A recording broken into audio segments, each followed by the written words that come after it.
wabarakatuh. Halo semuanya, jumpa lagi di sini di video pembelajaran IPS kelas 8. Kali ini kita akan belajar tentang materi kedatangan bangsa-bangsa barat ke Indonesia.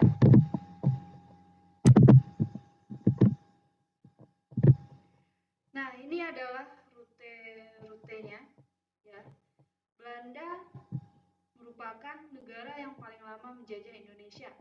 Selain Belanda, bangsa-bangsa barat yang datang ke Indonesia pada masa penjajahan adalah Portugis, Spanyol, dan Inggris. Nah, bangsa-bangsa barat ini dalam perjalanannya menuju Indonesia memiliki rute yang berbeda-beda. Nah, ini adalah rutenya. Misalnya nih, Portugis di sini garis merah ya. Jadi dalam perjalanannya menuju Indonesia, mereka berlayar menuju ke arah selatan, lalu ke utara, lalu pergi lewat Semenanjung Malaka dan tiba di Maluku. Lalu ada Belanda juga sama mengikuti alur Portugis.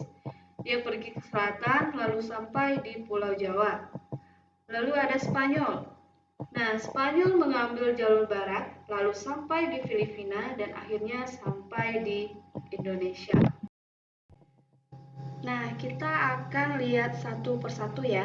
Yang A, kedatangan bangsa Portugis di Maluku. Bangsa Portugis merupakan bangsa Eropa pertama yang mencapai Kepulauan Nusantara. Perjalanan bangsa Portugis mencari sumber rempah-rempah diawali dari kota Lisabon, Portugis.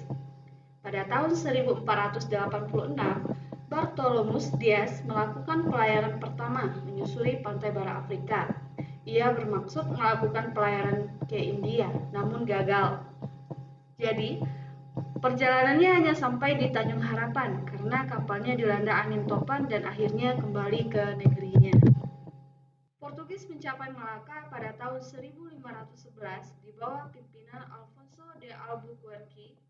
Ia berhasil menguasai Malaka dan Myanmar. Selanjutnya, Portugis menjalin hubungan dagang dengan Maluku. Pada tahun 1512, bangsa Portugis telah sampai di Maluku di bawah pimpinan Antonio de Abreu dan Francisco Serrao. Awalnya, masyarakat Maluku menyambut baik nih dan saling berebut menanamkan pengaruh kepada Portugis agar Portugis dapat membeli rempah-rempah dan membantu masyarakat Maluku menghadapi musuh. Tetapi, pada akhirnya masyarakat Maluku sadar ya bahwasanya mereka bukan hanya sekedar membeli rempah-rempah saja, melainkan mereka juga mau menguasai wilayah Indonesia. B. Ekspedisi bangsa Inggris. Persekutuan dagang milik Inggris diberi nama EIC. Di dalamnya bergabung para pengusaha Inggris.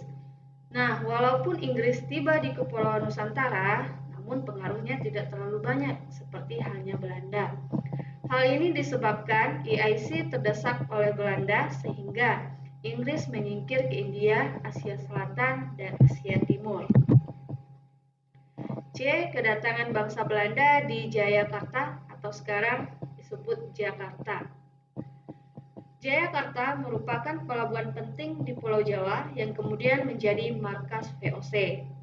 Nah, kedatangan bangsa Belanda di Jakarta berawal dari seorang pelaut Belanda bernama Cornelis de Houtman yang memimpin ekspedisi ke Indonesia. Pada tahun 1595, armada de Houtman mengarungi ujung selatan Afrika, selanjutnya terus menuju ke arah timur melewati Samudra Hindia. Dan pada tahun 1596, armada de Houtman tiba di Pelabuhan Banten melalui Selat Sunda.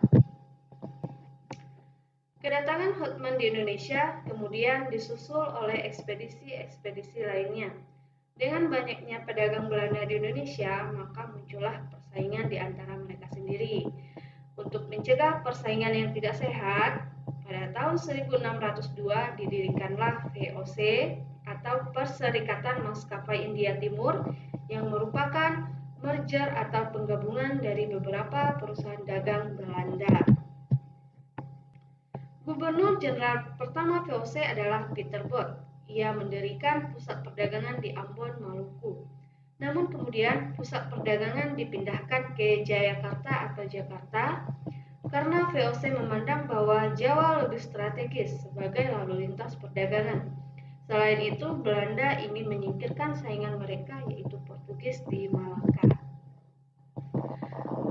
Pangeran Jayawikarta atau penguasa bagian wilayah Banten memberi izin kepada VOC untuk mendirikan kantor dagang di Jayakarta. Selain memberi izin kepada VOC, ternyata Pangeran Jayawikarta juga memberi izin kepada pendirian kantor dagang milik EIC. Kebijakan ini ternyata membuat Belanda merasa tidak menyukai Pangeran Jayawikarta. Kemudian, Gubernur Jenderal VOC membujuk penguasa Kerajaan Banten untuk memecat Pangeran Jayawikarta dan sekaligus memohon izin agar kantor dagang milik Inggris EIC dicabut. Dan pada tanggal 31 Mei 1619, keinginan VOC dikabulkan oleh Raja Banten. Nah, momentum inilah yang kemudian menjadi mata rantai kekuasaan VOC dan Belanda pada masa berikutnya. VOC menikmati keleluasaan dan kelonggaran yang diberikan penguasa Banten. Lalu Jayakarta oleh VOC diubah namanya menjadi Batavia. Dan VOC juga mendirikan Banten sebagai tempat pertahanan, pusat kantor dagang, dan juga pemerintahan. Pengaruh ekonomi VOC semakin kuat dengan dimilikinya hak monopoli perdagangan. Nah, masa inilah yang menjadi sandaran perluasan kekuasaan Belanda pada perjalanan sejarah selanjutnya. Baiklah, sampai di sini dulu materi kali ini tentang kedatangan bangsa Barat ke Indonesia.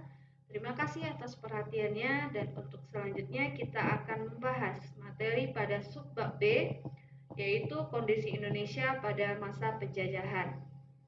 Oke semuanya, terima kasih dan sampai jumpa di video selanjutnya.